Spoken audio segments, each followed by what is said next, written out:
Hey, welcome to another episode of All Aware. I am Nathan Roshan, and tonight we're going to meet back up with Brandon Joe Williams and my West Coast pal, Echo Hotel, and his Nightwatch Channel to interview Brandon. Brandon is a interesting and unique fella. He's very intelligent, and he is dedicating his life to research and to help awaken people to how to gain their power back, how to gain their sovereignty back, so that they can fight against some of the tyranny and some of the oppression that is placed on everyday people who just simply don't know how to fight back. What are ways that they can communicate their position on things? So we're gonna meet back up with him. When we first interviewed him about a year ago, he had just released his 1.0 course, which basically tells you how to use legal documents and how to use court procedures and things to do this. And now he has a 2.0 course. So this is a perfect time to interview him once again. The 2.0 course goes a little bit more in depth. It's a little more detailed, and he's kind of refined his processes. So it's a little more digestible. It's a longer course as well. So you're going to get more out of it. It's all free on his website. And we'll talk to him about that when we get into the episode. So you want to stay tuned. You're going to want to see this episode. I'm Nathan Roshan, and we'll be right back here on All Hey, Aware. isn't it time you became All Aware? If you like the content Nathan Roshan brings to you on All Aware podcast, like, follow, and subscribe, and help us bring this information to others by spreading awareness. For more information about the show, visit us online at www.allawarepodcast.com. To give us ideas on upcoming shows, email us at info@allawarepodcast.com. What's up, Brandon? How you doing, Nathan? Hey, good, Echo. How are you? I'm good. I just got rid of these workers. I was just telling Nathan, with the coming shenanigans that I see on the horizon, I put in some water filters and doing some other stuff around the house. I put in an electrical transfer box. So if we were to lose power for any length of time, just plug in the backup generator and fire it up. So luckily those guys got done and got them the hell out of there. So do you have that in like a Faraday cage or protected somehow from I need to being? do that. I need to do that. I've been racking my brains on how to do that. And I think what I'm going to do is buy one of those metal job boxes from Home Depot. And then they make that electrical Faraday tape, or it's like a sealer when you close the lid, and just put everything in there. Nice. Nice. Yeah, that sounds like a good idea for sure.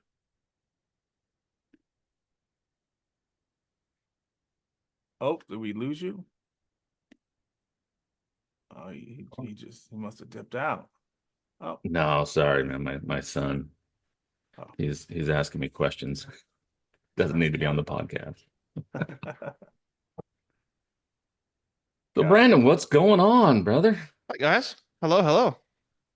How you been, man? It's been what? It's been a little over a year. Since we started talking? Yeah. The last time I looked on Rumble, and the last podcast it said a year ago, so it's got to be a year and some change. Oh geez, wow. Yeah, it's been some time, man. I think you had just released your 1.0 or somewhere around there when we talked last, and now you got your 2.0 and all this other stuff I noticed on your website you got going on, man. You're just moving right along. Yeah, man. Yeah, it's been a wild ride. 1.0. Are we recording right now, by the way? Yeah, and I made you co-host, so anything you want to share or record, Okay, cool. feel free. Yeah, I don't remember when we last had our show. I don't remember what I talked about, but if it was around the 1.0 course, that was the summer of 2022, actually. We found you early. I think you had only been on a couple of podcasts at that point, and we were your first state national podcast. There you go. Perfect. Yeah, so that would have been did you guys book through my publicist at the time that I had? No, No, it was something. straight to you. Okay, cool. Yeah, so yeah, a few things have changed. I bet. Yeah, it's exciting. Yeah, I got lawsuits going now. We got all sorts of craziness. We got our own license plates that we print up, diplomatic license plates. I'll be working on designing my own passport book and passport card in 2025. I'm going to be opening up my own federal credit union in 2025. We've got probably 9 or so lawsuits going currently. Two of them are actually in appeals cases. So, yeah, we've got a lot going on. 2.0 course is out. We've got tons and tons of experimental projects going on all over the place. So yeah, it's a pretty big operation now. I think at that time I was still trying to just figure out the basics, which I still do to this day. I mean, I still dig for the basics too, but now we're just so much farther than that, and we just have so many great things going on. So yeah, I think 2025 is going to be the year where I start winning some cases because I haven't won anything yet. It's been a long, difficult process to learn how to do all that stuff. I think we'll get a federal credit union established this year. How many buddies? You said on the last, I think I'm on 11 or 12, and you had just talked about that, and I was like, damn, that's a good idea. Yeah, so if you have 7 people, you can open up a federal credit union. And if you have a federal credit union, then you can fill out what's called an OC-10 agreement with the Federal Reserve, and you can get what's called Federal Reserve discount window access. So whenever you sign for a mortgage, what the banking or financial institution does with that promissory note that you sign is it takes that note to the window, the Federal Reserve discount window, and it writes what's called an application for notes, which is found in Title 12 of the United States Code, Section 412. Has the basic outline of the procedure on how that works. So basically, what they're doing is that when you sign that promissory note, you become the issuer. That's the technical term of that promissory note, and then they basically take that note and they use that note to fund the entire loan. So you basically fund all of your own loans, and it's the same thing with credit card transactions. Um, what people don't realize is if you look at the face of a Federal Reserve note, it has the word note on it, which is pretty self-evident, right? The word note means promissory note. So what a Federal Reserve note is, it's basically a security, just like what you'd see on Wall Street or whatever. And it's a promissory note. It's an unconditional promise to pay between the corporation called the United States and the foreign corporation called the Federal Reserve Bank, right? So when you understand that Federal Reserve notes are promissory notes, and you understand that the mortgage documentation or credit card transactions are also promissory notes, the next question is, well, in law, are those different types of promissory notes valued differently, or do they operate differently because one is the Federal Reserve note and one is not? The answer is no. That's the most shocking thing. They have absolutely no difference at all whatsoever in law. So when you sign a promissory note for a mortgage, you are manufacturing cash. When you sign a credit card transaction and you're doing a credit card transaction, you're also manufacturing cash. So what's happening all day in this country and all over the world is everyone is manufacturing cash and then abandoning that cash.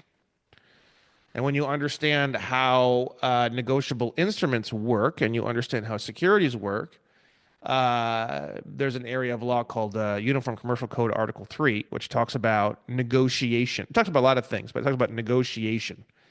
So the term negotiable, when it comes to negotiable instruments, which is promissory notes and bills.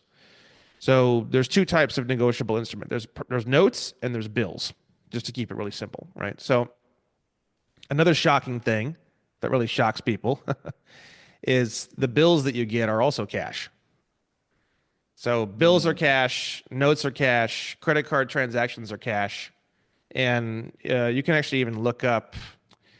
I can show you this. This is pretty shocking and fun. Everything is pretty shocking these days, right?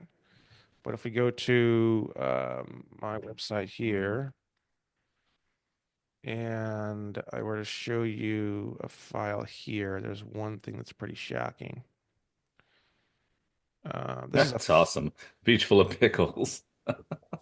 yeah. Where's This is a Waldo but with pickles? yeah. Love it. Yeah, I created this flow chart, right? Oh, this is the flow chart I've been getting all the emails about. This is one of them. I made two of them on two different subjects. This is the one on negotiable instruments, right? So if we look up UCC 3-104J,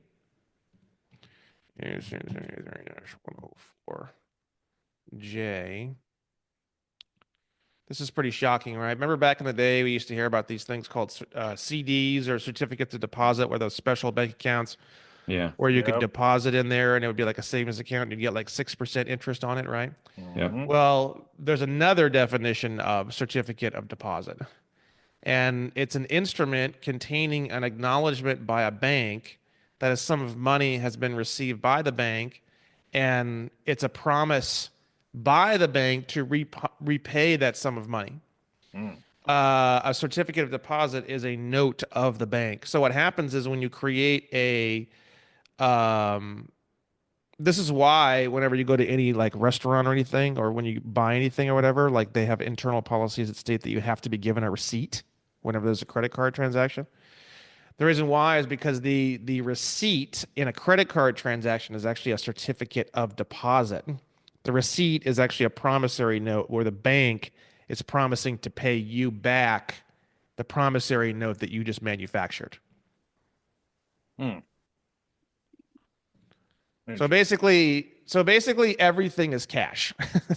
So like if you get a parking ticket, the parking ticket's actually cash. It's like someone sticking 2 20s and a 5 underneath your windshield wiper. So that's pretty shocking. And you can write some stuff on the bill and you can send it back and it'll discharge the obligation. There's a bunch of different ways you can do that. You can discharge any bill. You can actually force the treasury to pay your bills for you. So there's a lot of different ways that you can go about doing this. If you go into the IRS, if you go into the let's say you have IRS bill, the IRS is very clear how they want you to handle the situation. I can show it to you. So it's kind of like pretty shocking proof that this kind of stuff is really real, right? We're going to go to, where is it? It's going to be down here. So has anybody been successful with this process? Oh yeah. We we don't really consider it a process. We just consider it the law. It's I don't really like the word process. Right. We're just following the law. And then if they don't follow the law, then we just sue them and force them to follow the law. There's not any we're not waiting for them to respond. We're not at the edge of our seats wondering what they're going to do. Like there's none of that. It's just, Right. are you going to follow the law, or are there going to be additional issues and damages associated with you not following the law? It's pretty much your choice how you want to roll with this, right? So this is the other flow chart. I'm looking for, here it is. 3.845.5 IRS 3.8.45.5. So kind of like Nancy got you into this. And I don't remember if we covered it last time when we were talking, but I was with Nancy at a lot of events, and I'd kind of been in that crowd for a while. Kind of like she got to you and woke you up about this whole thing. Another guy at work got to me and woke me up about this in 2017, and he literally said that, I asked him, I'm like, how did you figure all this out? And he said his parents used to pay their bills with the process that you're about to explain. Um, they would his mom worked for the IRS, and I think his dad was an FBI agent. And he's like, yeah, that's how my parents paid their bills. Well, It was they just would common send it to, knowledge. where would they send it, to the treasury? I believe so. Yeah, they would take the bottom portion, and they would fill it out however they would fill it out and send it in, and the bill would get paid. Yeah. That's brilliant. So this is straight from the Internal Revenue Manual. This is if you type in IRM 3.8.45.5.10.1 into the internet, you will find this area. Okay. And the definition of a bill of exchange, if you go into the negotiable instruments flowchart, negotiable instruments fall into two different categories, and it comes from UCC 3-104. You have an unconditional promise to pay, which is called a note, and then you have the unconditional order to pay, which is called a bill or bill of exchange or draft. So saying bill is the same as saying all the other terms. So unconditional order to pay is one term. Bill is the one that people usually say. That's another term. Bill is a shortening for bill of exchange. So we have bill of exchange. And then in the UCC, they call it a draft.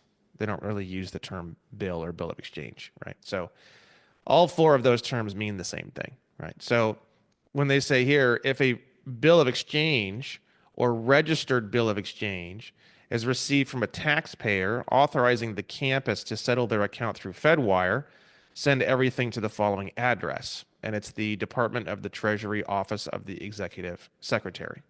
And there's a special room, right? So if we type in Department of the Treasury room 3413, let's see if something comes up. I don't know. Here we go. Special Assistant to the Executive Secretary. His name is Paul Curry, room 3413. Interesting. So Paul Curry is the one who's supposed to be getting these requests, right? So what is Fedwire? So, like I said earlier, if you look on the Federal Reserve discount window has their own website. Let's see. Federal Reserve discount window. This one here.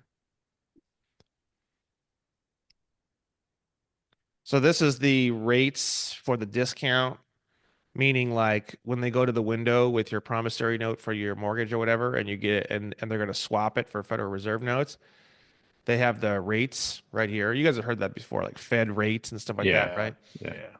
That's what Fed rates means, is when they take that original note, that original promissory note, they take it to the window, what are the rates of exchange? Not like it matters because they're going to get the whole thing funded and then you're going to pay the whole thing again a second time. So not like it matters what the rates are really. They're like, oh my God, they freak out about the rates. The rates don't mean anything. It's kind of funny. So people have tried to go into court and prove this, and they haven't had a lot of success yet. Is that something that you're gonna do? I know that you were doing that with the cars and stuff. Are you gonna try and start getting some mortgages taken care of? Oh yeah, we've got a bunch on the slate already, and we've got a bunch that I'm working on the lawsuits for right now and stuff. Yeah. Oh yeah. I mean, I've looked at a lot of those cases where people have tried doing this. They failed miserably. It's not Hmm. just it's like almost every case I've ever seen where people go in and try to discharge these things, they're like 3% prepared for for the lawsuit. People don't realize, like, even like the John Wayne Yeah. Gacy case, when John Wayne Gacy killed all those kids and they found all the bodies underneath his house, they prepared for trial to prosecute John Wayne Gacy for a year. So people think that they can just put together two pieces of information in 10 minutes and they can file a lawsuit and then they lose and then they start yelling and screaming and saying that the court system is unfair and all this stuff. Whereas you've got prosecuting attorneys in Chicago spending a year to build a case to prosecute a guy where there's literally like 37 bodies. Mm. So it just goes to show you the amount of evidence and the amount of I also underestimated the amount of evidence and work that I would need to put into doing what I'm doing. So I'm actually kind of constantly going back to the drawing board and trying to figure out what did I miss and what else do I need to put together. Like for example, what I'm studying right now, Joey Kimbrough, my right hand man, he actually turned me on to this. the federal rules of evidence, right? And people don't realize that there's all these different, there's a whole rule book on how evidence works, right? And a lot of people talk about like presumptions and assumptions and stuff like that. And a lot of that information all comes from the rules of evidence, like um, presumptions in civil cases, right? So Rule 301 literally tells you different things about presumptions. I haven't even gotten into this too much, but this is kind of where I'm at with a lot of my research and kind of re uh, refiguring out how I'm going to do some of these new lawsuits that are coming out soon, right? So presumptions governed by this rule are given the effect of placing upon the opposing party the burden of establishing the non-existence of the presumed fact. Once the party invoking the presumption establishes the basic facts giving rise to it, right? So a lot of this has to do with like shifting the responsibility of evidence and shifting the responsibility of having to prove various things and stuff like that. So there's a lot of that kind of stuff too that happens with people, and they kind of go into a lawsuit and they don't know the local rules. They don't know the federal rules for civil procedure. There's a whole book on that as well. So I have that here, Federal Rules of Civil Procedure. So this is an entire rule book of all of the rules of civil procedure just on the federal level. So people think, again, they can just go in and just file a lawsuit and do whatever they want, and it's not going to get thrown out and that kind of thing. You have to go through and read all the rules. It's like reading the rule book, right? So you're going to read all these, or you're going to get a general idea of these, and then you also have the rules of evidence, which is something that I haven't really implemented yet, right? So just like any other skill, let's say you want to learn how to rebuild transmissions. Well, that's fucking complicated as shit. That's probably more complicated than this stuff, right? So if you're rebuilding transmissions, do you think you're going to learn how to do it effectively in a few months? Or is it going Nope. to take you maybe several months to a year or something like that to really get it down, and then maybe another 6 to 8 months to really kind of understand the various types of transmissions because there's so many of them, right? So this is no different. People look at all of this information and people look at all these rules and they get overwhelmed and they say, I could never do that. Well, this is not as complicated as having children. This is not as complicated as rebuilding a transmission. This is not as complicated as a lot of things. It is definitely one of the more complicated things in life for sure, but there's definitely a lot of other things that people do all the time that are more complicated. Okay. The human body is 10,000 times more complicated than the freaking law. Okay. So 12 USC 412 is called application for notes, right? And this is the rule book where it tells you how this works in pretty simple language, right? So any Federal Reserve Bank may make application to the Federal Reserve agent for such amount of the Federal Reserve notes herein provided as it may require. Such application may be accompanied with a tender. So tender means like unconditional offer. People say legal tender. Tender means unconditional offer. To extend your hand with a $20 bill and there's no conditions attached at all whatsoever. That's the legal definition of the word tender. Okay. So like if you say, I'll give you this $20 if you give me an invoice, technically speaking, there wouldn't be a tender. And that's how like breach of contract claims and stuff work, right? Like, did you really tender? Oh, well, Your Honor, I told him if he gave me an invoice, I'd give him the 20. Well, then there wasn't really a tender there. So there wouldn't have really been a breach of contract, right? So there's specifics as to how all this works that people don't understand the rabbit holes of all this, right? So such an application shall be accompanied with a tender to the local Federal Reserve agent of collateral in an amount equal to the sum of the Federal Reserve notes that's applied for. So what that means is if you want 200 grand, you have to bring us 200 grand in notes or bills or whatever, right? And it says here, the collateral security thus offered shall be notes, drafts, bills of exchange, or acceptances. So they're literally telling you if you bring us other bills and notes, we'll swap them at the window for Federal Reserve notes, right? And then you ask, how does that swap take place? It takes place using what's called Fedwire. So when you sign a promissory note for a car, the dealership, the financial institution gets paid via Fedwire.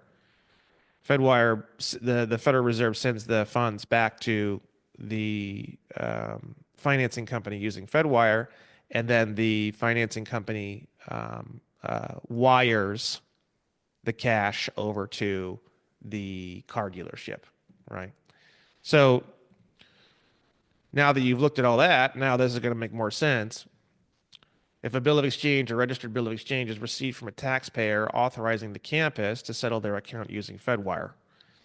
So what this means in English is if you would like us to take your bill and swap the value of your bill on using Fedwire at the Federal Reserve discount window, just authorize us to do it and send that authorization to this address.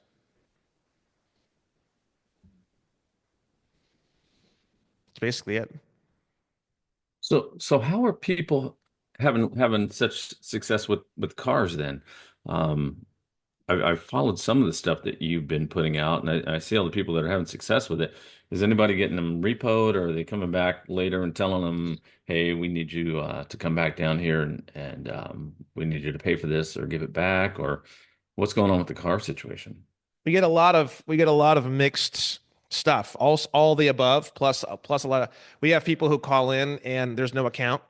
They never even made an account for the person, so there's literally no account. Like their name is not even, sir, we don't have an account for you, like literally at all. So we hear good things, bad things, but really what I recommend and part of what I would call my process, it's not really a process. The value of the original note has a greater value than the vehicle itself because the value of the note includes all of the interest payments, Mm, right? gotcha.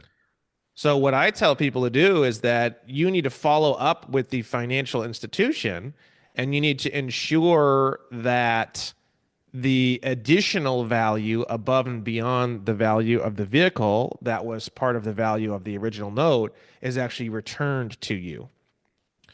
So it's not just getting a free car, it's literally you're getting paid to take a free car, right? Now you give them 60 days to send back the additional value on the note. If they don't do it, you're going to sue them. And then as part of that suit, you're going to put a temporary stay order and you're going to have the judge sign a temporary stay order to legally prevent them from repossessing the vehicle during the proceedings of the lawsuit. Brilliant.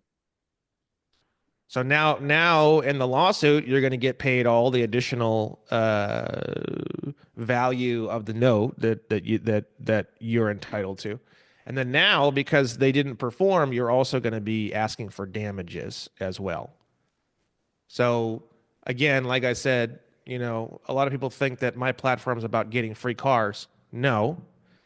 And my platform is about a lot more than just cars. Cars is just something that has gotten my platform a lot of attention, a lot of attention, right? But I want to be clear, it's not getting free cars. It's getting paid to take free cars. Big difference, right?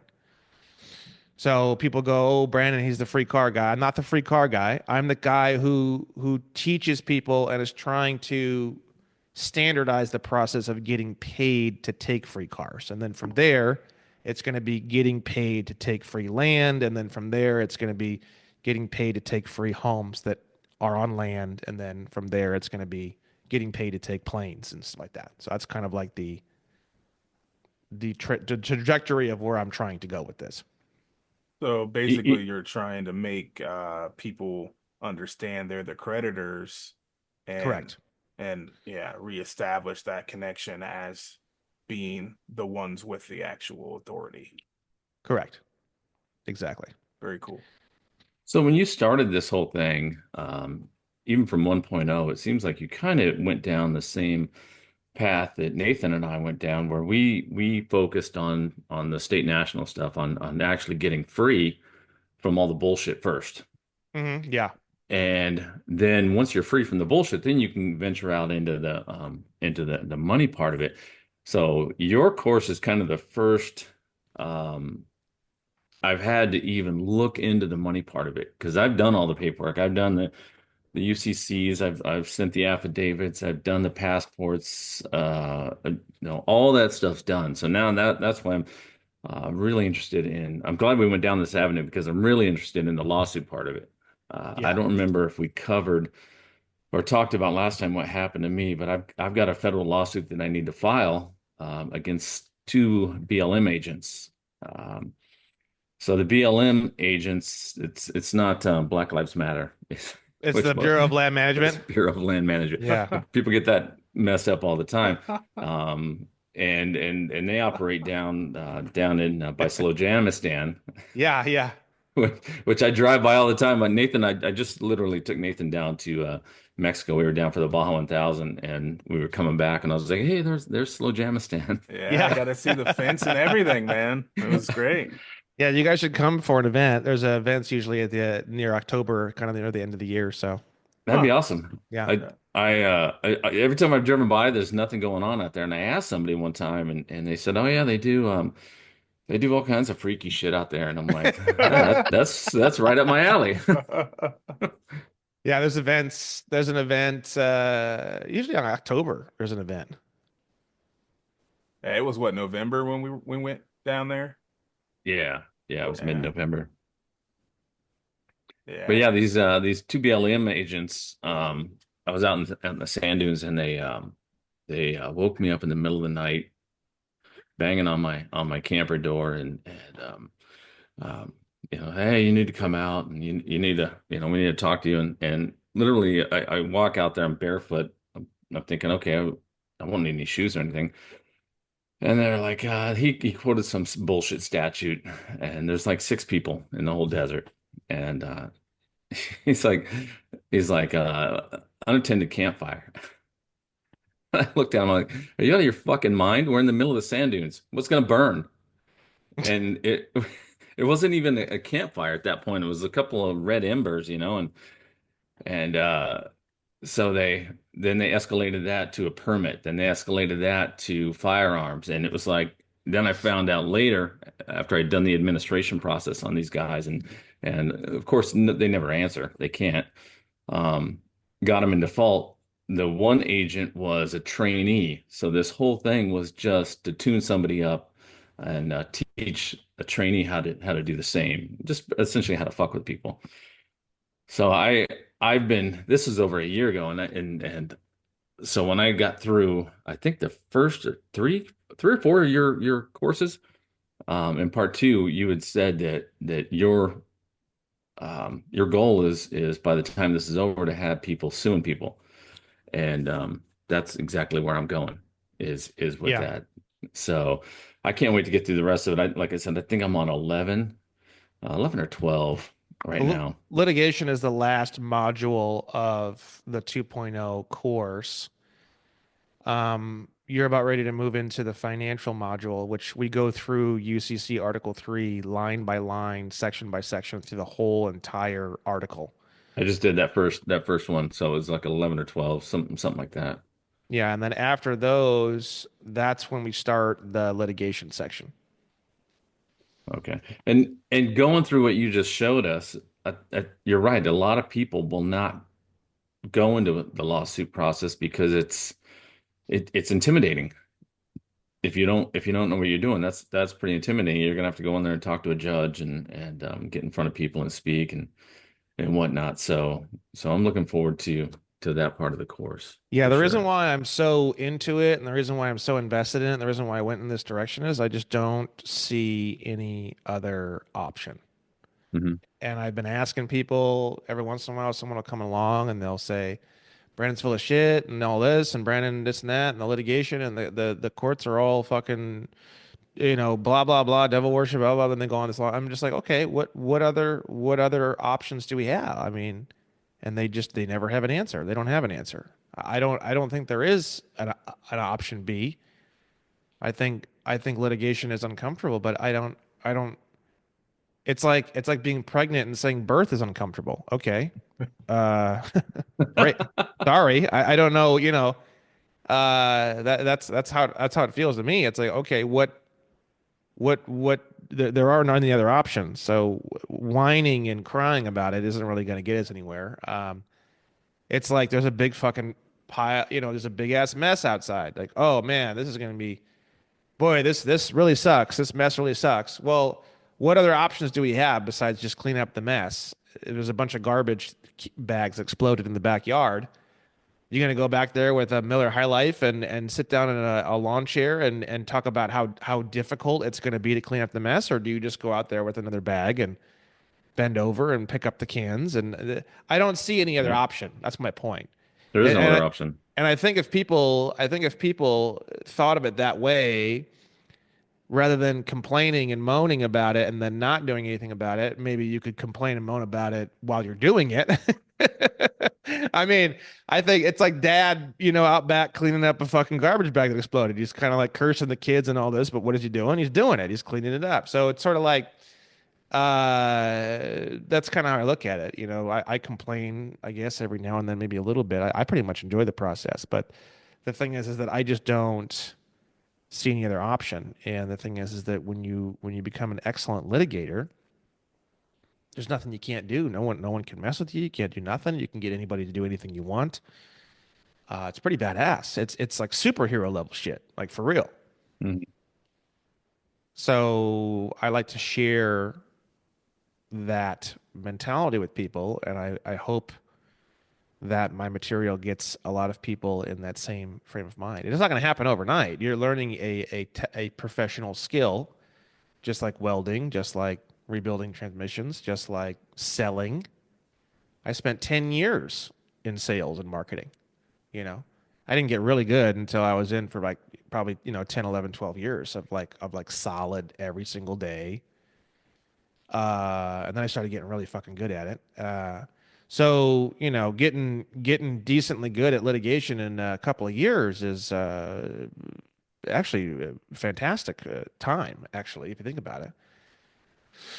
So, I'm only about a year into my litigation. I filed my first lawsuit in January of this year. So, people go online and you'll find things about me on Reddit and whatever about, Brandon, he's fucking losing lawsuits and all this. Well, yeah, it's like it's only been, 10, 11 months. These are my first lawsuits. It's if Right. anyone expects someone to have massive, it's like it reminds me of Matt Rife. You know Matt Rife, the Oh comedian? yeah. Yeah. Mhm. So he talks a lot about on his shows and stuff. He talks about how he was like 10 and a half years deep on trying to make it as a comedian. And by about the 9 year mark, he like went through this time period where he like seriously thought about like giving up, like very, very seriously thought about it, right? And it's so funny because then a year and a half after that, he became like the biggest comedian of this generation. So it's just kind of funny, you just kind of never know. But the thing is if you keep learning and you keep improving and you keep moving forward and you keep uh the way I look at it is you push forward and then there's a bunch of new things that kind of pop up and then you just kind of like start going down all those roads and then there's a bunch of new things that pop up and then you just start going down those roads. Like for example, the rules of evidence, it's not something I've really looked at before. So now I'm going to be looking into that a lot, case law and how to research old cases and dig through them and find things. I didn't really know how to do that up until recently. So that's something very new, and I've been doing a lot of that, and I've been implementing that into my cases. So you start finding these things, and then you learn them, and then you implement them, and then now I'm going to be implementing. Now I'm going to be learning the rules of evidence, and then I'm going to be implementing that, and then there'll be something else, I'm sure. So, but eventually, eventually, you win something, you know. Mhm. Yeah, it's I kind of like your analogy there because a lot of people tend to always criticize someone for they could do 10 things right and they do two things wrong, and it's the two things wrong that they criticize, and that they start to use as the determination of how they're going to view that subject, that person, the individual, whatever it may be. And it's just crazy, you know. And like you said, I think that's the exact perfect roadmap to success in anything, right? You just keep Yeah. going down those avenues, and then you have new avenues, and you might have to go back to the previous and go down another avenue. So I think that's some good information for a lot of people if you're um, not picking up that's basically what he's saying. So just wanted to point Yeah, I that didn't go out. to school for this or anything. So, you know, it takes someone, you know, 5 or 6 years to get through school to become a lawyer, and then they come out of law school. And then I've talked to several lawyers with degrees, and they told me all seven of them or all six of them or whoever said, you know, when I came out of law school, I didn't have a clue how to file a lawsuit. Yeah. So, you know, then now it's going to take them another 2 years to get their feet wet, and then they're also going to have to learn how to build their own office if they want to build their own office and all this kind of stuff. So, you know, they usually work like a dog the first couple of years in apprenticeships or internships or whatever, paralegals essentially, or however you want to say it. I don't really know. But my point is, my road, I'm going to start winning cases probably for sure in 2025. I would say I'd be shocked if I don't win something in 2025. So, you know, I'm going to be 2 years in, no formal education, nothing. And as far as I'm concerned, that's fantastic. So, you know, Well, even attorneys are only taught statutes in law school. I mean, they're not taught constitutional law or any. That may be a lot of the reason you're running into roadblocks is because you're trying to do a constitutional case, and it's they don't want to go that route, even though the country's going that route right now, obviously, and the people like us, we know the difference. They're going that route. But this whole bar card thing, they're trying to save their ass because it looks to me like they're on the way out.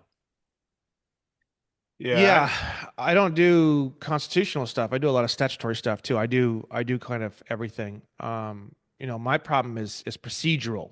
It's the procedures in terms of like how motions work and how you're supposed to write it up. I mean, even type font in certain courts can be part of the procedure of how you're supposed to submit things. So it can become a bit tedious. That's sort of like a lot of the areas in which I struggle is the procedural part.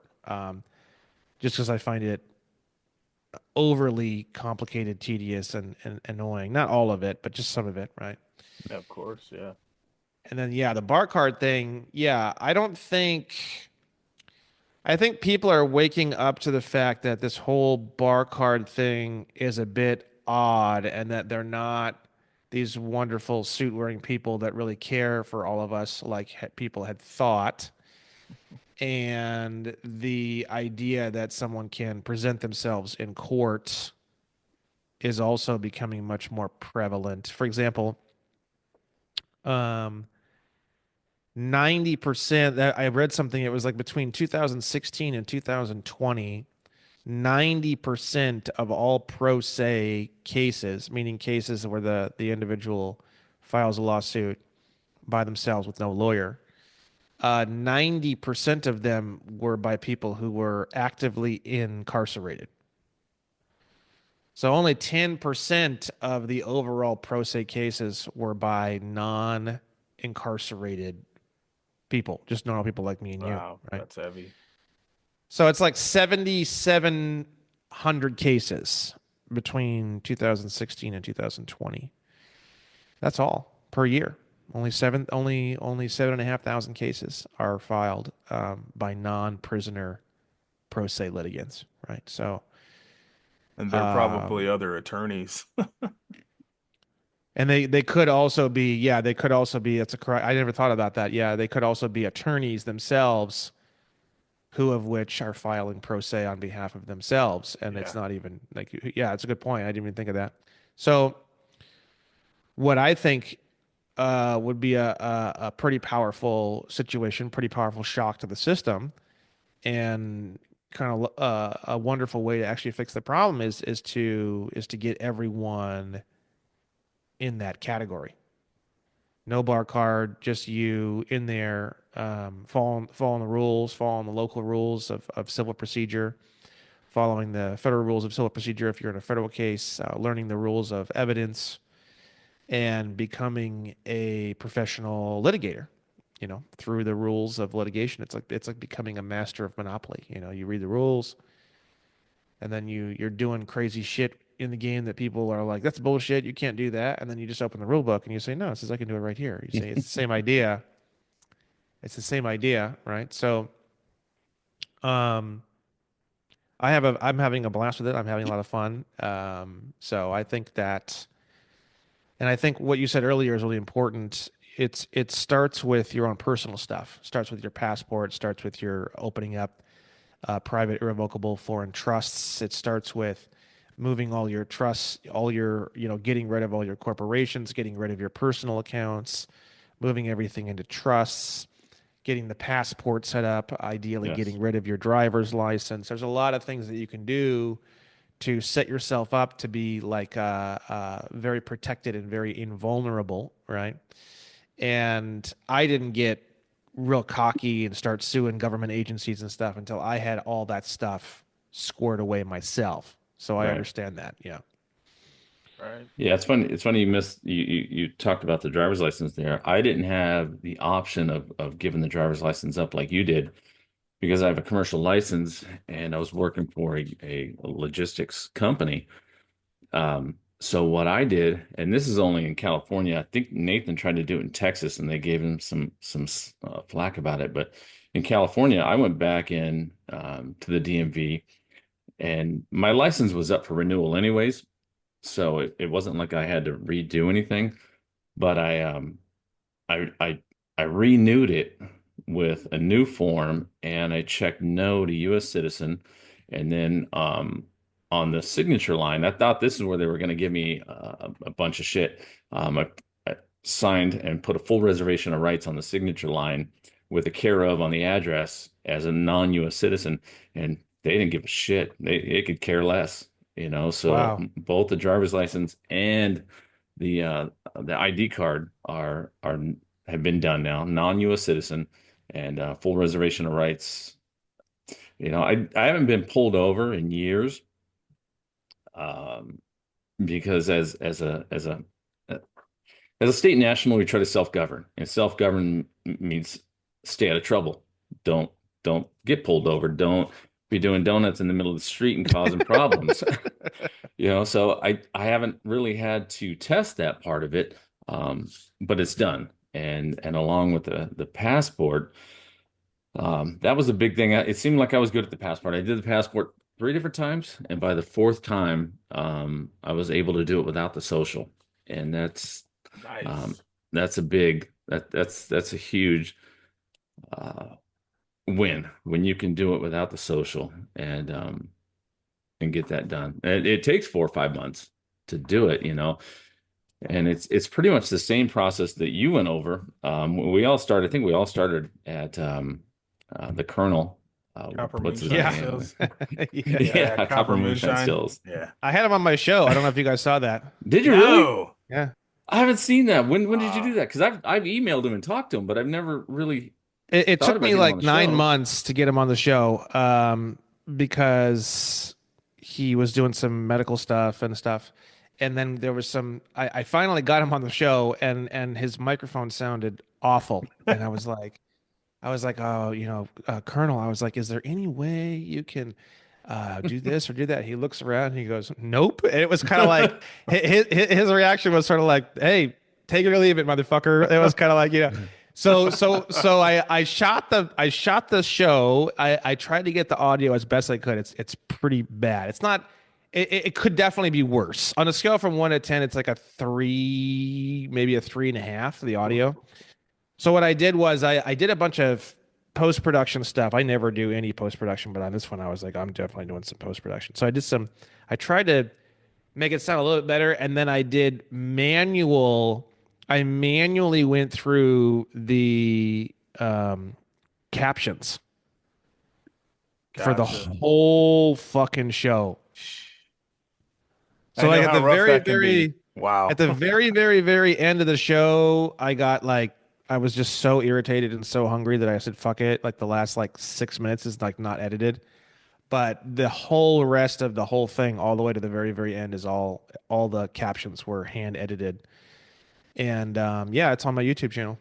It's pretty I gotta cool. go watch that. I had Yeah, no idea because yeah. I've emailed him and talked to him, but I got this feeling like he just wasn't the type of guy that was going to jump on a YouTube podcast. He's kind of not, but I think he enjoyed it, and he was around for all of the comments and stuff that came afterward. So I think he liked it, but I don't think he's ever been on anybody's show except mine. I could be wrong, but Yeah, yeah, you, it was you a might have trip. set the precedent. Now, He's a cool dude. Yeah, he's a cool dude. He's the OG. You know. yeah, you Yeah, got it. yeah. I mean, everybody based their stuff off of his and just kind of built upon it. I know I personally had so the two BLM agents that I was telling you about. Once I gave them my passport because I refused to give them a driver's license. You know, they always want the driver's license. I pretty much told them to fuck off. I said, "Here's you're a federal agent. Here's a federal ID." Gave them the passport.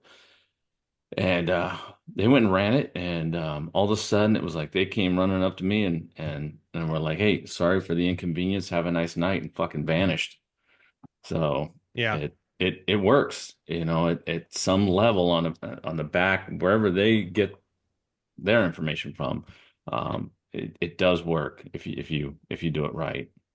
Well, I learned more about this recently when I was building out these flowcharts. If you look at the area in the Department of State that issues the passports, it's the Bureau of Consular Affairs or something like that, right? So I kind of went down that rabbit hole and I kind of realized some things. What a passport is it's a consular identification card for basically identifying someone from the United States who represents the United States in a foreign land. It actually is a diplomatic card. And the thing is that they have these other types of passports called diplomatic passports, and they're black and they're only good for 5 years and they're different. But the thing is that the word consular, if you start going down that rabbit hole, it has typically like, so a consular has a consulate, and an ambassador has a embassy. And when you start going down the rabbit hole of how all this works, consular is more on the commercial end. It has to do with like doing business in or having commercial relations with a country. Consulates can be anywhere. I could have a consulate right here. I mean, technically, my apartment is actually listed as consulate, right? So consulates are easy, right? It's embassies are supposed to be in the capital of whatever country. So you wouldn't have an embassy. I mean, it's kind of a funny conversation because really there should be embassies in each state because each state is considered a separate nation outside of the Right. whole corporate Right. system, right? Right. But since no one knows that, everyone believes that, the embassies are supposed to all be in Washington, D.C., which is hilarious because Washington, D.C. is the capital of United States, not the United States of America. So Yeah. the capital of uh, California would be Sacramento. So you would have a embassy in Sacramento. That's for the country called California. That's the way it should be. But it's not yet. If we keep going the way we're going, we'll see. But so basically, as far as I can tell, what the passport is, the normal one, the regular passport is a consulate identification, and the diplomatic one, the specialty passport you can get is diplomatic. That's a diplomatic passport, which would be on the embassy side, which would be on the ambassador side. And you start looking up a lot of information on diplomatic immunity. You can type into the internet guide to diplomatic immunity for law enforcement, and it'll pop up and it'll give you a PDF file from the Department of State. And it's a really pretty, it's almost like in brochure form. It's a really pretty a document that's very printable. And at the very near the very end of that document, I can actually show it to you. I think it's a pretty cool document. It has a chart and guide to diplomatic immunity enforcement. You can see it's the first thing that comes up here. Diplomatic and consular immunity from the U.S. Department of State. Click on that, right? And this is the guide. And you can see it's not a lot of reading.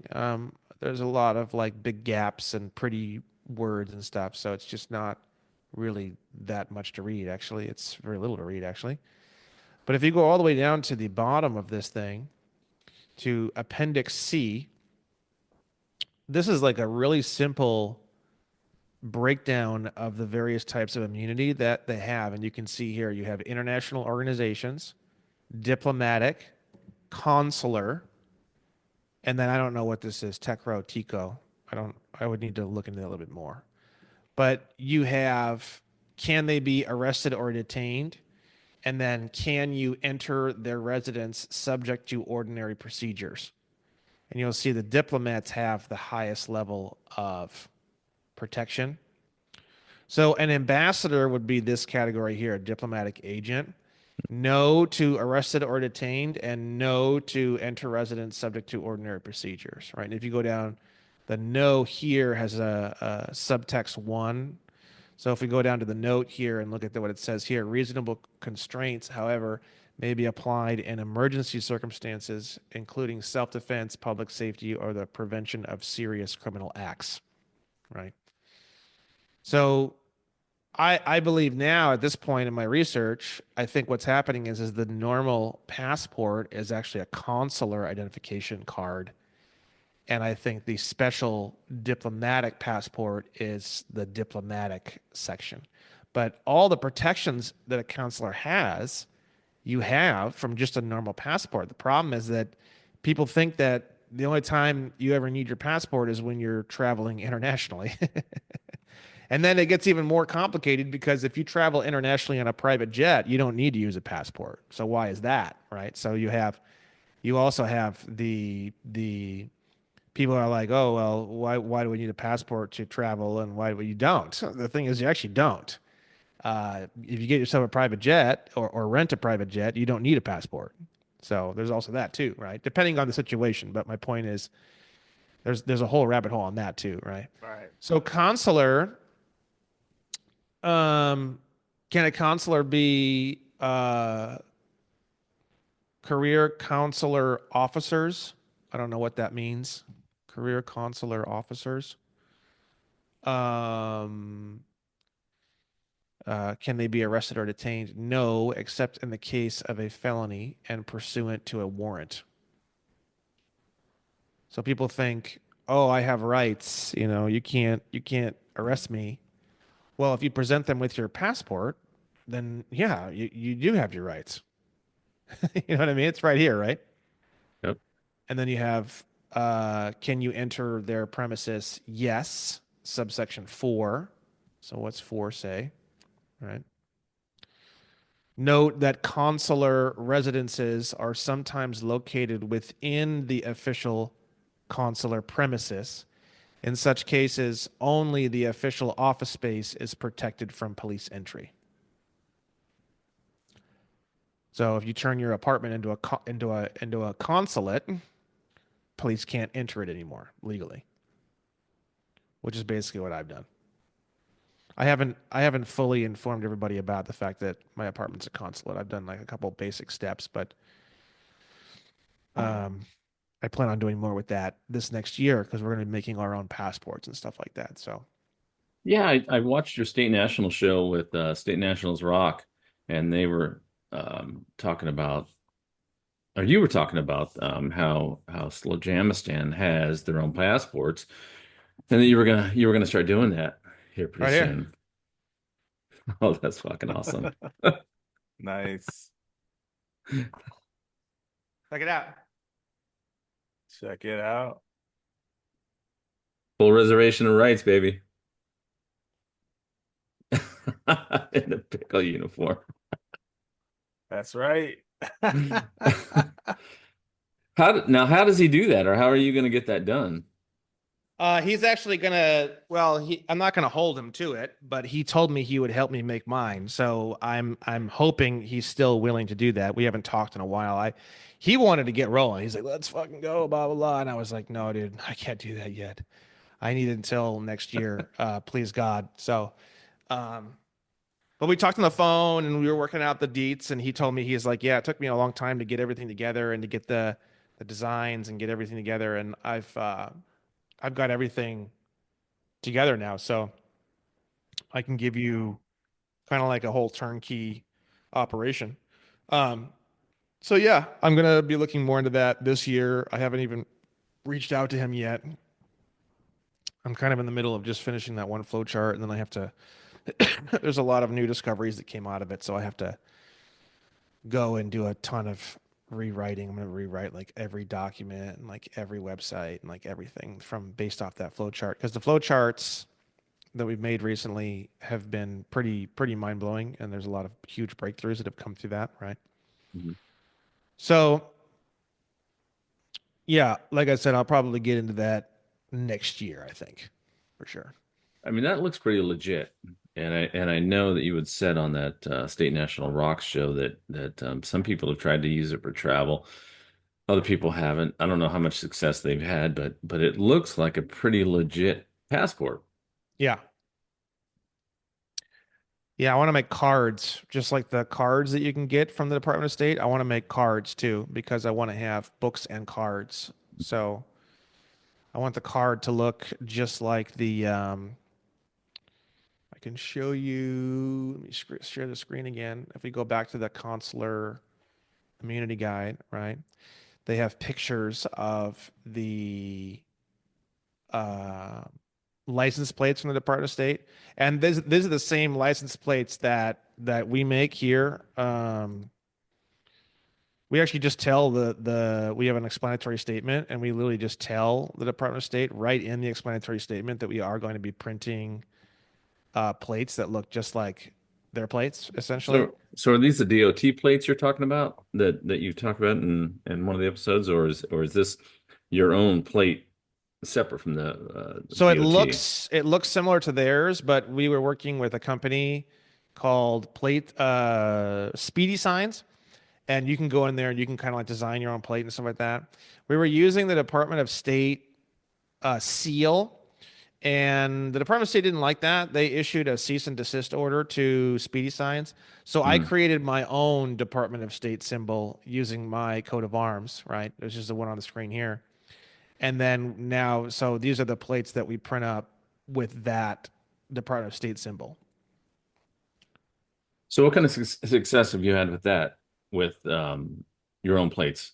Have you been pulled over? Have you, No, no, no, no. Most of the reports that we get, the cops won't come near you with a 50-foot pole unless you're doing something weird. Um, Not with these plates. I had some other versions and stuff, and they didn't look that great. These ones look fucking fantastic, and they're very bright in person. They're really nice plates, man. yeah. Really, really nice plates. So yeah, I in my 2.0 course, I teach you how to get a foreign private motor carrier number for free from the Department of Transportation, Right. and then you just plug that number here into this. This is a buddy of mine named Dave Errett, and he has a website here, and I've given him permission to use the Nation of the Amnesty Coalition Department of State seal. And all you do is just come on here, you pick which style you want. He has motorcycle plates too. He has car plates, motorcycle plates, all sorts of good stuff. You pick if you want this design or if you want this design. This is the one I recommend. And then you go down to it, just type in your DOT number 1234567, and then add to cart. It's that easy. That's awesome. And he prints them out for you? Yeah, you can do motorcycle and you can do vehicle, right? So there you go.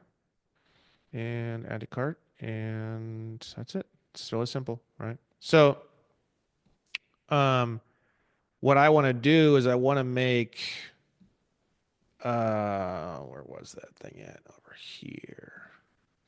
So I want to make ID cards that look just like the ID cards they have here too. Mhm. We're gonna put the Nation of the Amnesty Coalition. It's gonna say, Nation of the Amnesty Coalition, Department of State, and then it's gonna have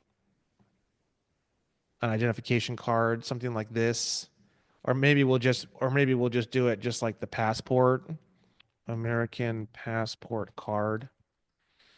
Maybe we'll make something that looks just like this, and um,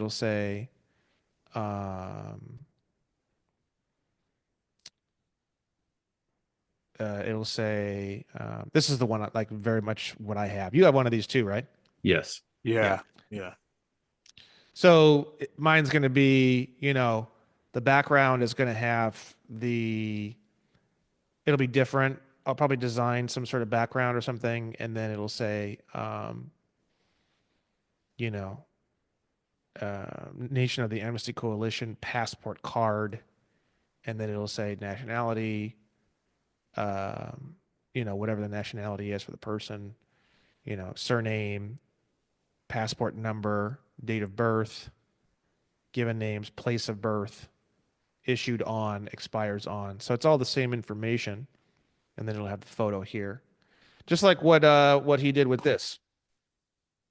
Because on this one you have surname, uh, given name, nationality, place of birth, date of issue, endorsements. It's got all the same info on it.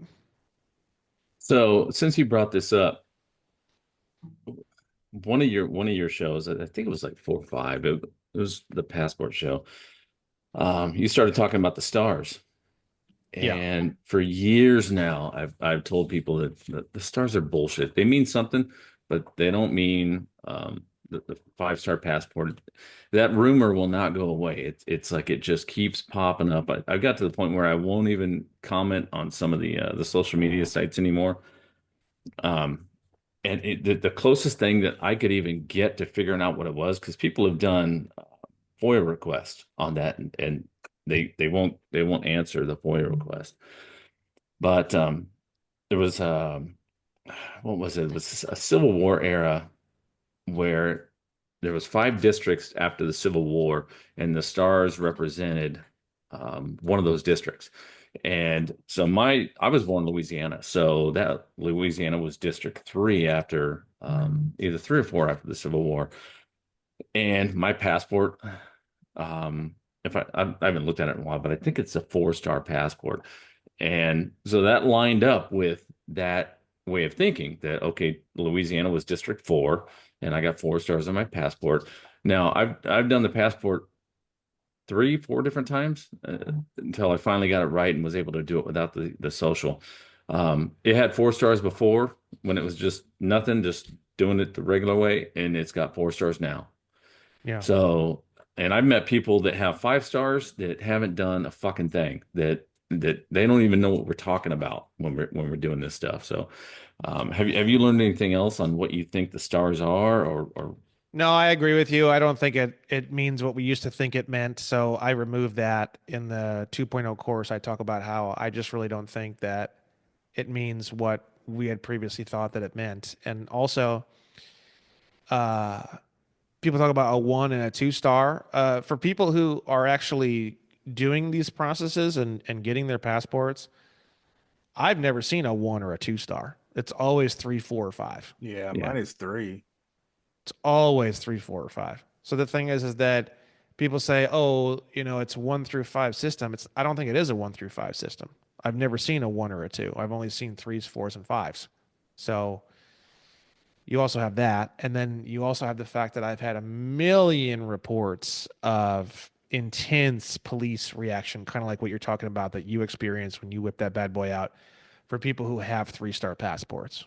I've got so many fucking reports. It's just like that's kind of what broke my belief that the 4 and the 5 star is what you needed.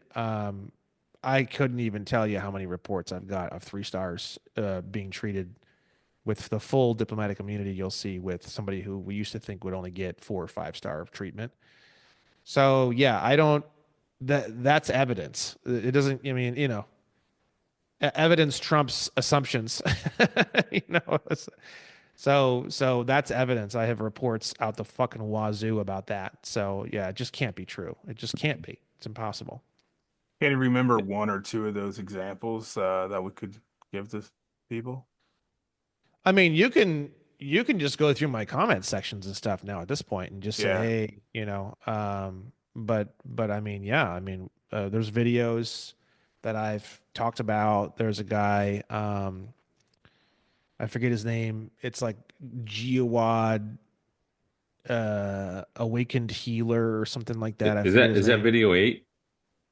Um, no, I don't think I put any of this stuff in my 2.0 course.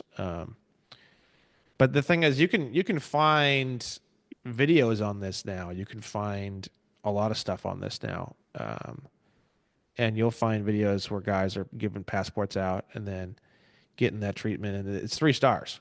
A lot of them are 3 stars.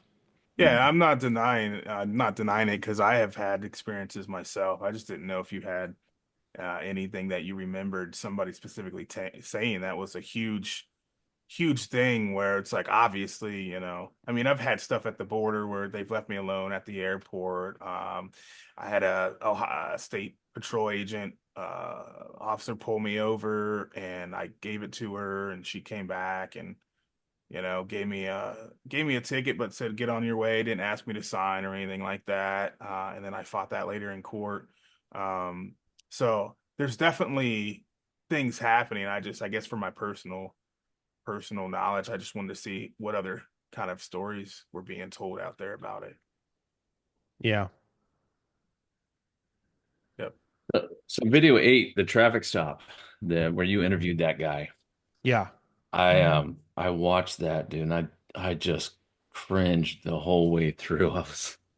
I felt like I was sitting there with him in the cab of that truck, and I couldn't believe that he didn't get yanked out the window. That they literally just gave him a ticket and told him to be on his way, and so things are changing out there. Things are definitely changing. yeah. It's funny. The area where I get the most reports of people getting dragged out of their car is actually Texas and Florida.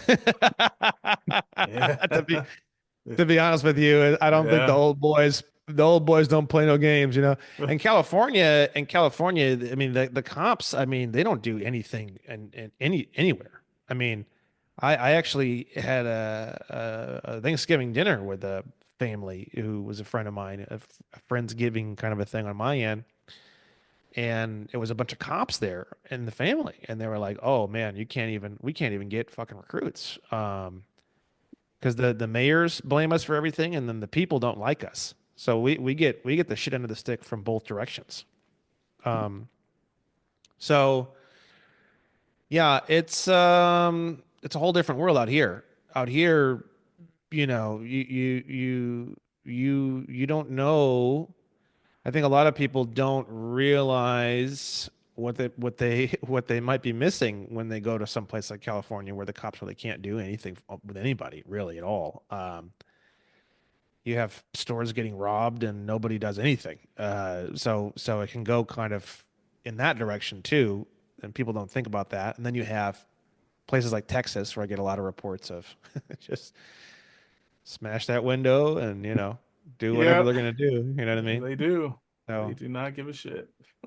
but the thing is that the point I'm trying to make with all my work and everything that I'm doing is how do you do the stop in a certain way where you can kind of break that qualified immunity, and then how do you file like a 42 USC 1983 1985 lawsuit for a breach of rights under color of law? And 41 and 242. yeah, but there's I sued using those, and you can't use Title 18 claims in a private right of action, meaning like if you sue someone in a civil court for 18 USC 241 and 242, they'll tell you that those are criminal statutes that can only be used by the prosecutors, like the state prosecutors. There's certain Title 18 crimes and stuff that literally have sections inside them that like literally say that this can be used in a criminal in a civil action, and it has a private right of action. Like for example, peonage and forced labor and enticement into slavery, and these are the ones, those have private right of action even though they're Title 18 claims. So Mhm. I was like, well, how the hell do I sue for these? So I found the civil side. It's the same thing. It's the same thing, but on the civil side, it's 42 USC 1983 and 42 USC 1985. So 18 USC 242 on the civil side is 42 USC 1983, and 18 USC 241 on the civil side is 42 USC 1985. That's good to know. So if and when I go down that road, You I wouldn't use the have to 18. You wouldn't use the 18s. If you use the 18s, they'll throw them out. the 241 and the 242. You can't use them. Yeah. Okay, that's good to know. But the civil ones are even better because if you go, I forget, 31 USC 1, I would need to check. Oh, here we go. Let's see. Yeah, so this is pretty cool. I'm surprised I found this so fast. If we go to so this here is when you're filing a federal lawsuit. So 18 codes and 42s, all that's all federal. So you would file it in federal court, right? Mm.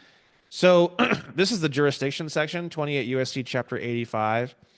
And I remember seeing this. If you go down, there is actually a special jurisdiction for 42 USC 1985 claims.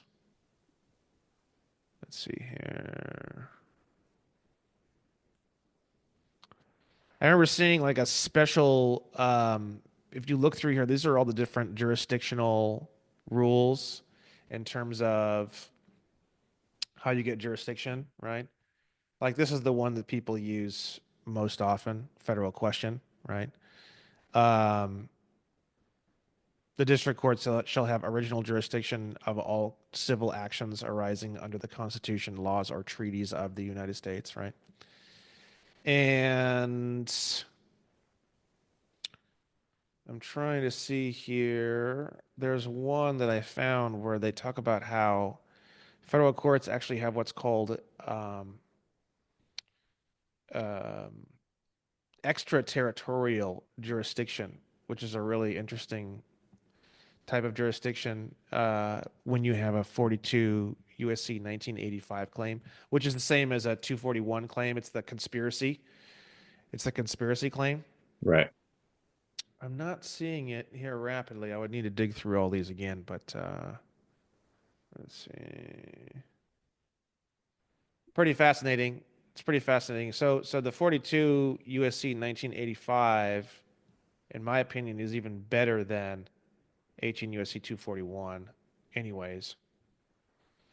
So the way 18 USC 241 would work is if they were doing a criminal charges, they would use 18 USC 241, and then civil charges would be the 42 USC 1985. So we can't use those because No. we're not attorneys.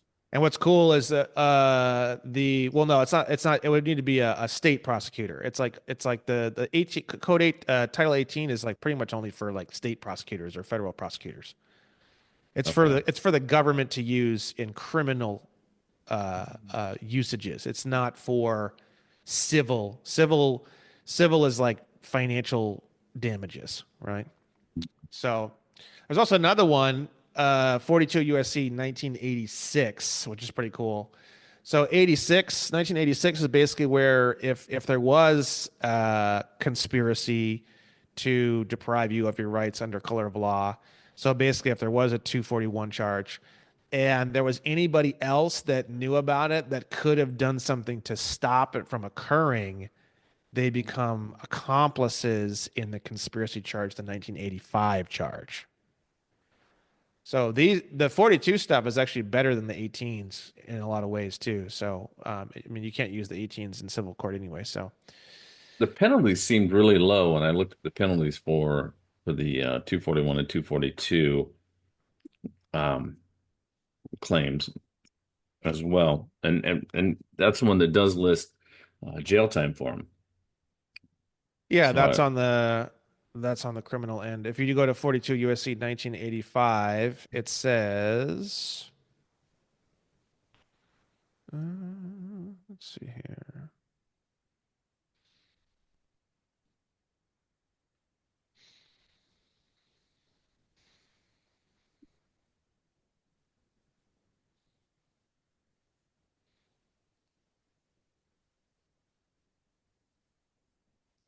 I would need to read through all this. This is longer than I remember. Um, but yeah, it's all here.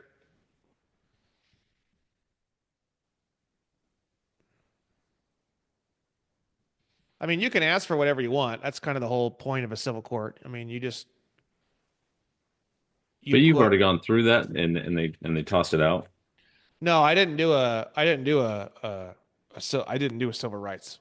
I did almost all my stuff is all involving negotiable instruments. Gotcha.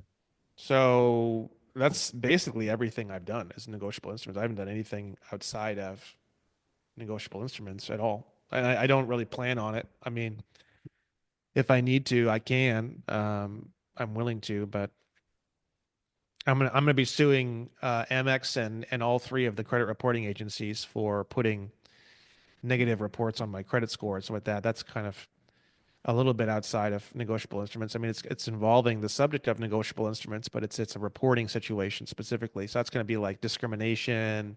That's going to be like defamation, discrimination, a bunch of other stuff. So that'll be the first one that I do. It's a little bit different, but I'm pretty much just sticking with negotiable instruments is really all I really care about with any of my litigation stuff. So When I dip my toe into that side of it, um, I and found out that the fraud behind the money. I had all my credit cards and everything. I sent them validation letters, and they instantly closed the accounts. yeah. And then after that, they reported it to the credit agencies and sold it off to third-party debt collectors, which all they do is so far is just send letters. One of them tried to sue me, and an interesting trick that you had talked about on that State National Rocks podcast too was what's his name? Alphonse's work. And one of the things Alphonse teaches is to bar grieve these attorneys. So I started doing that. The first lawsuit, it was only like 4 grand. They were going to try and sue me for like 4 grand, and so I sent them a package to get debt validated, and then I went and bar grieved all the attorneys on the list, and they vanished. They were gone. Didn't want anything to do with me after that. So when you talk about going on offense, it does work. You once you start playing offense, they tend to leave you alone. Yeah, and I don't really think people should be I think you as soon as they close your accounts, as soon as any of that stuff starts happening, boom, you file litigation immediately. I mean, there's no and then if they transfer the account, if they sell the account, what you're going to do is you're going to file a motion for leave to amend. What that means is that you're going to be adding in additional charges.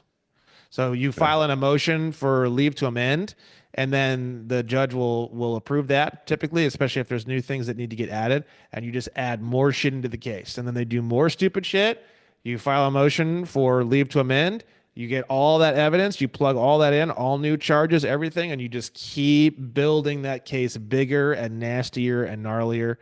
But you file that motherfucker right away. I mean, you get that thing popping at the beginning, and then if they do anything, it just all rolls into the case. That's how I think people should do it. I don't think because the thing is that just because someone's not fucking with you anymore doesn't mean they're not going to turn around and start fucking with 10,000 other people and screwing with old elderly ladies and Right. fucking over old elderly ladies that are retired and they don't have a lot of family nearby. And it's like you hear a lot of this kind of elder abuse type stuff and all that. It's like it's like I think of it kind of like in the old days, 100 years ago or whatever, where if there was a local bully, all you got to do is just pop him real good one time, and typically that sets people straight. Um, I think that's kind of like what we need to be doing with a lot of this stuff. And the thing is that you're getting your accounts closed. There's damages associated with that. That's not cool. You made a payment or you were asking for information legally and they closed your accounts. That'd be breach of contract, breach of fiduciary duties. Why are they doing that? What right do they have to do that? You want to drag them through discovery, find out what emails were they sending internally about you? Were they calling you a sovereign citizen? Was there discrimination occurring? The cool thing about moving a case into discovery, which I haven't had the pleasure to do yet, that's going to be like my wet dream. Um, I call it, it's like the court issuing you a gun, a badge, and a shovel. You can subpoena anyone you want. You can request records. You can do depositions, which means that you put a light on their face and you can video record them and ask them questions for like up to 8 hours in a federal case. So depositions and stuff like that, it's like, no, I don't want to tell an attorney, I don't want to do a bar grievance. I want to drag the attorney through the mud for like 4 years. And I want to be his complete personal nightmare. Like when he goes to sleep and he wakes up in like shivering nightmare and he's like sweating and like he's screaming and his wife rolls over and it's like, honey, what's going on? Like I want to be that guy in his mind. I'm right there with you. So that's kind of why I think um, people need to start taking this whole litigation thing very seriously and think of it more as a profession, not just a tool. Because the truth is, I don't care what you do. I made a lot of money in marketing and sales, man. I had businesses, I ran businesses. I'll tell you right now, you can make a whole lot more money doing litigation. Unless you're fucking some big tycoon and you've got, 5,000 rental properties, I guarantee you, whatever the fuck it is that you do, you can make more money doing this. Hmm. So, Yeah. No, I agree. And a lot of it probably won't even go to court. They'll just want you to disappear because they don't want it on record that you beat them. yeah, I haven't Like that. gone that far, but yeah, I'm sure there's going to be, I mean, I've looked at a whole bunch of settlement agreements and what's funny is they all look the same. They're just copy paste. I don't even think most attorneys even know what the fuck they're doing, bro. Honestly, I think they just copy paste shit or they go on Rocket Lawyer and they say, give me a settlement agreement and they adjust a few of the words and plug your name in and then they just Yeah. send it to you. Yep. Yep. I So, agree. So what else can you tell us about the course? Because like I said, I'm only like 12 videos in and every day when I'm going to work. And that's another thing I'm trying to get out of the job. I've had some changes lately and I'm trying to start my own thing now. So, there you go. That's great. Yeah, the free contract killer course is available at onestupidfuck.com and it has 4 different modules. I guess you can call them. I don't really call them that in the course, but the first one is nationality, citizenship, and taxation, which some of that stuff is kind of changing right now. So be sure to, there's going to be a new video released probably in the next week or so, and it's going to have all the updated information as to how some of those things are going to be changed and adjusting. So be sure to watch out for that, or just watch all the way to the end of the course before going too wild. It's not really going to hurt anything. You might just waste some of your time, but I just wanted to kind of throw that out there. The second module is the driving, traveling, and it also gets into titles. It gets into ownership, trusts. You have to kind of understand trusts and titles to understand how the certificate of title works when it comes to your vehicles, and then how that works commercially and kind of all that stuff. So that's kind of all tied in with the driving traveling. It's like ownership, title, security interests, trusts, and then driving, traveling, all that kind of stuff. It's kind of the second module. The third module is negotiable instruments. We go through the entire Bible of negotiable instruments, which is the Uniform Commercial Code Article 3. We go through all 6 subparts, and we go through each subsection of each subpart. So it's 6 videos, 1 video for each section of UCC3. So then after that, we start getting into litigation. And then litigation is probably 6 or 7 or 8 videos long, and then that's it. And then there's one post-course video with a bunch of updates and stuff. I think that's the flowchart video for the negotiable instruments. And then this second update video is going to be a whole bunch of other updates and stuff for that second flowchart. I did Very watch cool. a course, not a course, but a video in between those videos of a guy you interviewed. I think it was out here in San Bernardino, um, who sent something out to the credit card companies, and I thought it was like 4 or 5 thousand, but then I think when we dove into it, it was only about $1,100 that he got wiped off his credit card, and they left it open. Yeah, I think it was like 2,500 or 3 grand or 3,500 or something like that. But then I think like the next month it didn't work or something. But I think like for 1 month, I think he got it wiped off. I hear about that sometimes where people will send some stuff in and it'll get wiped and they won't close the account. Mhm. Um and then shortly after that they'll something else will happen and then they'll close the accounts or whatever. So you just never know. But I would say the percentage chance that you're going to get anywhere without using litigation is like 1%, probably, You got maybe. to force them. Yeah, you got to You're force them. basically, I mean, you got better odds in Vegas, honestly. Um, you gotta litigate and you gotta be aggressive. Mhm. Can you get rid of IRS bills really easily? Yes. Can you get rid of medical bills, hospital bills really easily? Yes. Can you get rid of student loans? That would be a great place to test a lot of this stuff out because you got nothing to lose. There's like no leverage over you. Student loans would be a great place to test out some litigation. It'd be a great if anybody has student loans and they want to get into this or they want to look more into this. I would say student loans is the most fantastic place to begin litigation because even if you fuck everything up and lose miserably, it doesn't change anything. They're not going to come and take anything from you. You know what I mean? IRS is super easy. Medical bills are super easy. A collection debt from collection companies. Those are typically really easy. You can send in the bill of exchange endorsed, and I see those actually quite often get accepted.